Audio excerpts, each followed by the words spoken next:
मला वाटतं तुमच्या प्रश्नातच तुमचं उत्तर आहे आणि तुमच्याप्रमाणेच आजच्या पत्रकार परिषदेमध्ये एका पत्रकार बांधवाने फार सुंदर प्रश्न या पत्रकार परिषदेमध्ये विचारला। तो म्हणजे जर एखाद्या संस्थेवर जर प्रश्नचिन्ह उपस्थित करण्यात आलं तर त्या प्रश्नाचं उत्तर दिलं पाहिजे की प्रश्न उपस्थित करणाऱ्याला आधी शपथपत्र मागितलं पाहिजे। फार महत्त्वाचा हा प्रश्न आहे लोकशाहीच्या दृष्टीनं, संविधानाच्या दृष्टीनं।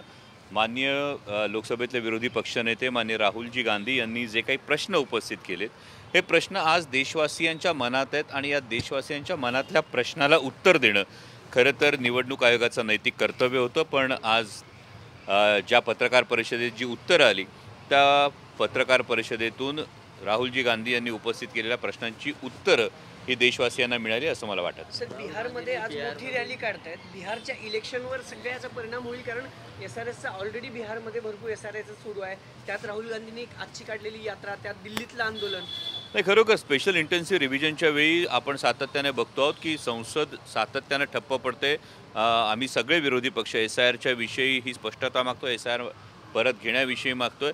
आणि परवाही आपण जर बघितलं असेल तर राहुलजी गांधी यांनी SIRमध्ये जे मतदार हे मृत घोषित करण्यात आले होते या मतदारांना थेट घरी बोलवलं आहे। त्यामुळे या सगळ्या प्रकारावर असणारं प्रश्नचिन्ह आणि या SIRमधला जो फोलपणा आहे हा प्रकर्षानं समोर येतो आहे। माननीय सर्वोच्च न्यायालयानं सुद्धा हे जे 65 लाख मतदार हे वगळण्यात आले याविषयीची स्पष्टता मागितलेली। आपण महाराष्ट्र निवडणुकीच्या वेळीसुद्धा बघितलं की संध्याकाळनंतर अचानक वाढलेले जवळपास 76 लाख मतदान हे अचानक वाढलेलं आपण बघितलं। आणि त्यातही अनेक मतदारसंघात, म्हणजे जर तुम्ही आमच्या शिरूर हवेलीच्या अशोक बापू पवारांना विचारलं तर अशोक बापू पवारांच्या आमच्या शिरूर हवेली मतदारसंघामध्ये जवळपास 22-23 हजार दुबार मतदार आज सापडतील तुम्हाला। एकट्या वाघोली परिसरात जवळपास 10.5 ते 11 हजार दुबार मतदार सापडतील। जर याद्यांमध्ये हे एवढ्या मोठ्या प्रमाणात घोळ आहेत तर हे प्रश्न निर्माण होणार आहेत। सर, पवारांनी पण काल असं सांगितलं की दिल्लीत एवढं मोठं आंदोलन सगळ्या खासदारांनी मिळून कधी केलं नव्हतं। न्याय मिळेल तुम्हाला सगळ्यांना असं वाटतं विरोधी पक्षाला? नाही, संपूर्ण विरोधी पक्षानं केलेलं आंदोलन हे खरोखर फार वाखाणण्यासारखं होतं। आणि स्वतः जर तुम्ही या आंदोलनाकडे बघितलं असेल तर स्वतः आदरणीय पवारसाहेब असतील, त्यानंतर राज्यसभेतले विरोधी पक्षनेते मल्लिकार्जुन खरगे जे असतील ते या वयातही रस्त्यावर आंदोलनासाठी उपस्थित होते। हेच ही गोष्ट सांगते की जेव्हा संविधानाविषयी, लोकशाहीच्या एकूण प्रक्रियेविषयीच शंका निर्माण झाली आहे त्यावेळी सगळे कंबर कसून हे प्रश्न केवळ विरोधी पक्षाचे नाही आहेत, हे देशातल्या प्रत्येक नागरिकाचा हा प्रश्न आहे। माझं मत चोरीला जातंय का हे जर प्रत्येक नागरिकाच्या मनात जर प्रश्न असेल तर इलेक्शन कमिशनचं नैतिक कर्तव्य समोर आलं पाहिजे। पण गमतीचा भाग हा प्रकर्षानं बघायला मिळतोय की इलेक्शन कमिशनवर जेव्हाही आरोप केला जातो तेव्हा उत्तर द्यायला मात्र भारतीय जनता पक्षाचे नेते पुढे येतात। आणि या गोष्टीमुळे सर्वसामान्य नागरिकांच्या मनात आणखी संभ्रम तयार होतोय की इलेक्शन कमिशन समोर जे काही प्रश्न उपस्थित केले त्याची उत्तर त्यांनी द्यायला हवी। देशातील यंत्रणा ज्या आहेत त्या सगळ्या विस्कळीत झाल्या आहेत। आता या इलेक्शन कमिशन विरोधात रस्त्यावरचीच लढाई लढावी लागेल असं विरोधी पक्षाचं मत झालंय का?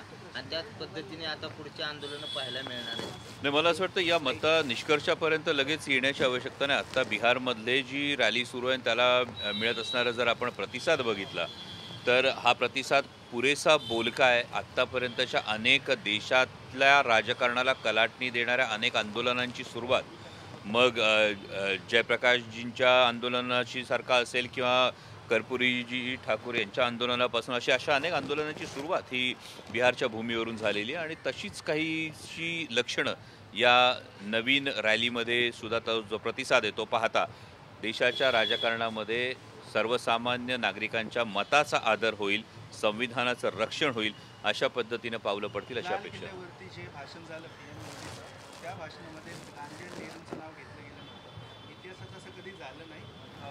त्यांचं नाव घेतलं नाही म्हणून शरद पवार यांनी काल खंत व्यक्त केली। ही स्वाभाविक गोष्ट आहे। कसं आहे की जेव्हा इतक्या मोठ्या पदावर, कारण पंतप्रधान पद हे केवळ एक व्यक्ती नसते, पंतप्रधान पद एक इन्स्टिट्यूट आहे। आणि जेव्हा देशाच्या उभारणीमध्ये ज्यांचं कुणाचं योगदान असेल, पक्षीय मतभेद काही असतील, मतभिन्नता असतील ती बाजूला ठेवून देशासाठी ज्यांनी योगदान दिलं त्यांचा उल्लेख होणं हे कायम आपण म्हणतो की एक कृतज्ञता असते।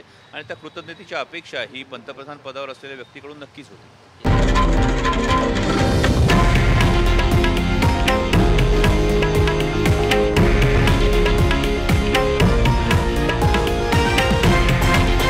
हे आहे देशातील नंबर 1 न्यूज नेटवर्क आणि आपण पाहत आहात TV9 मराठी, एकमेव.